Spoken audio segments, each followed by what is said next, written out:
बालापुर में राजू नाम का एक धोबी रहता था। उसके पास कपड़ों का बोझ ढोने के लिए 3 गधे रहते थे। उनमें से गौरी नाम की एक गधी बूढ़ी बन जाती है। अब गौरी कपड़ों का भार उठा नहीं पा रही।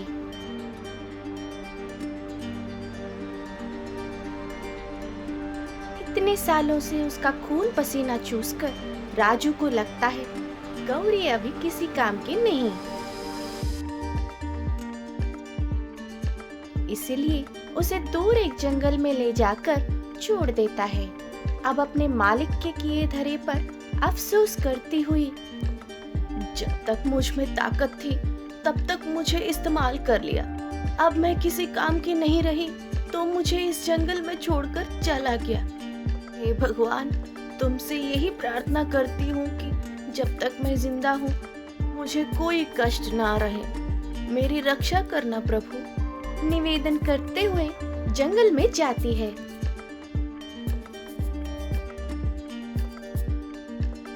इस तरह थोड़ी दूर जाने के बाद वहाँ एक हरा भरा मैदान दिखता है।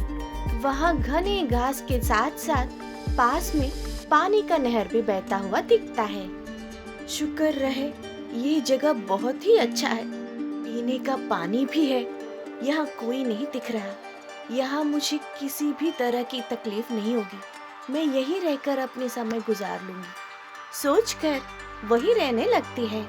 कुछ दिन बिना कोई तकलीफ के सुकून से गुजर जाते हैं।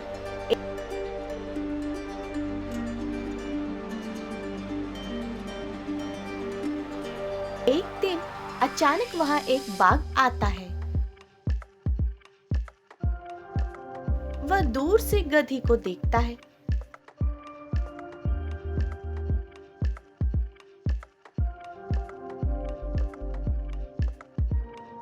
अरे वाह, बहुत दिनों बाद मुझे अच्छी शिकार मिली है।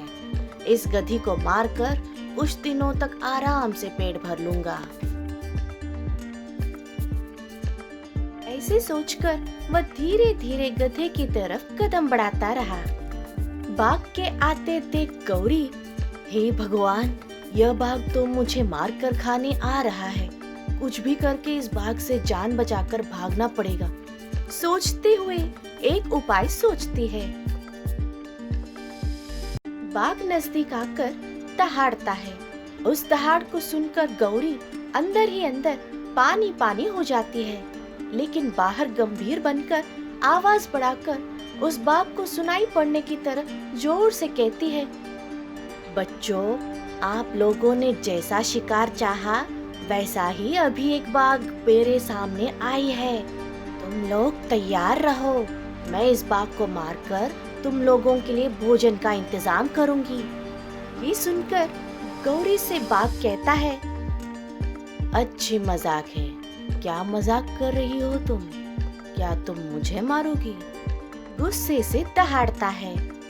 निर्भीकता से गौरी भी जोर से चिल्लाती हुई कहती है, तुम मेरे बारे में नहीं जानते। देखो, मेरे बच्चे भी यहाँ आएंगे। हम सब मिलकर तुम्हें मारकर टुकड़े टुकड़े कर खा लेंगे। अगर जिगर में दम है तो आगे आओ। कहती हुई गौरी बाघ की तरफ कदम बढ़ाती है। इसे देखकर बाघ डर के मारे, अरे इसे देखते से लगता है कि मुझे सचमुच मारने वाली है, फुसफुसाते हुए वहाँ से पीछे मुड़कर भाग जाता है। यह सारा मामला थोड़ी दूर से एक भेड़िया देखता रहता है। अच्छा, ये गधी इतनी होशियार है, तुम्हें किसी भी तरह उस बाघ का ही शिकार बनाऊंगा, सोचकर वहाँ से बाघ के पास जाता है।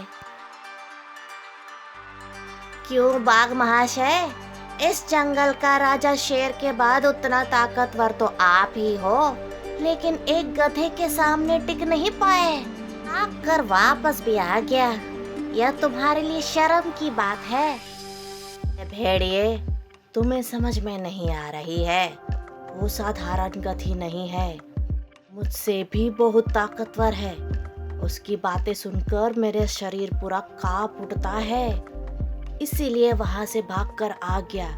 बाघ की बातें सुनकर भेड़िया जोर से हंसते हुए कहता है, अरे उसने आपको बेवकूफ बनाया है। एक साधारण गधी थी वो।